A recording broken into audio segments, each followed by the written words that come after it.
picking up. It's your local Crusader here. We are picking up where we left off in Genesis 29, talking about Jacob and Rachel.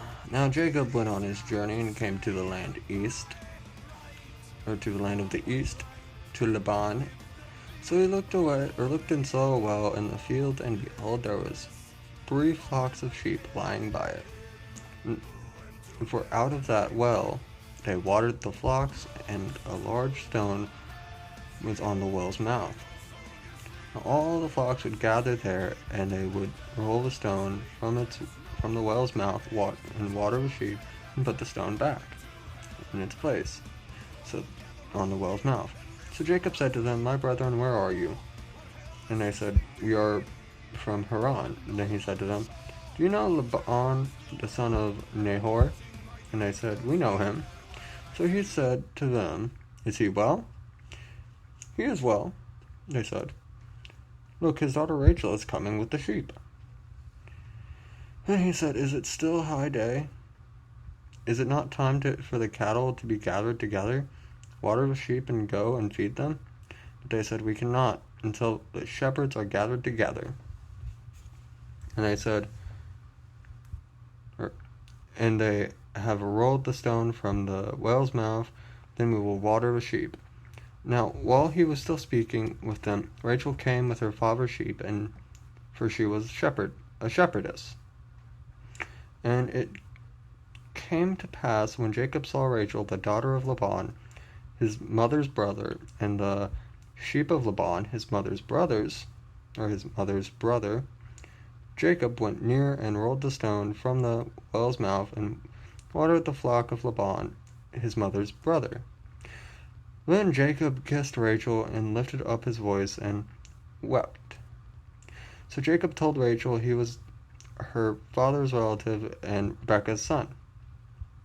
And she ran and told her father these words.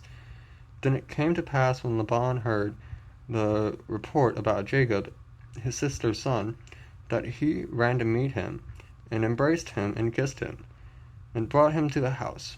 So he told Laban all these things. Now Laban said to him, "Surely you are my bone and my flesh." And he stayed with him for a month. Laban said to Jacob, "Because you are my brother, should you therefore serve me for nothing? Tell me, what should your wages be?"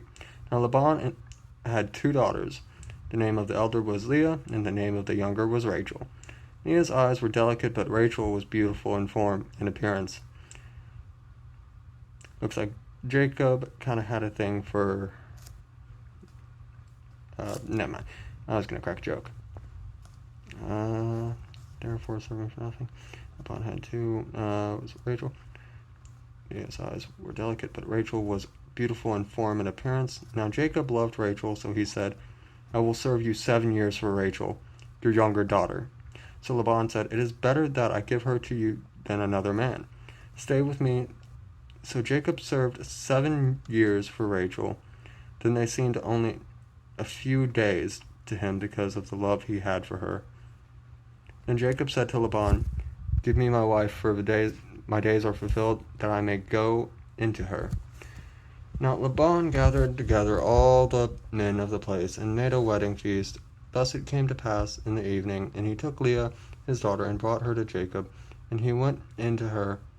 So Laban gave his maid Zilpah to his daughter Leah as a handmaiden.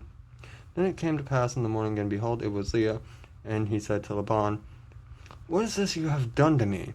Was it not for Rachel that I served you? Why then have you deceived me?" Laban replied, "It must not be done so in our country, to give the younger before the firstborn. Fulfill her week, and I will give you this one also, for the services you render me still another 7 years." Then Jacob did so, and fulfilled another week. So he gave him his daughter Rachel as a wife also. Laban also gave his handmaiden Bilhah to his daughter Rachel as a handmaiden. Then Jacob also went in to Rachel, and he loved Rachel more than Leah, and served with Laban still another 7 years. Jacob's children. But when the Lord saw Leah was hated, he opened her womb, but Rachel was barren. So Leah conceived and bore Jacob a son, and he named his son Reuben. For she said, "The Lord has surely looked on my humiliation. Now therefore my husband will love me." Then she conceived again and bore Jacob a second son. And he said, "Because the Lord heard I was hated, he has therefore given me this son also." So she called his name Simon. She conceived again and bore him a son, and said, "Now this time my husband will be on my side, because I have borne him 3 sons." Therefore she called his name Levi. Now she conceived again and bore a son, and said, "Now I will give thanks to the Lord." Therefore she called his name Judah. Then she stopped bearing, and that is Genesis 29. That's a lot of kids. And it looks like Jacob kind of had a thing for little Bo Peep.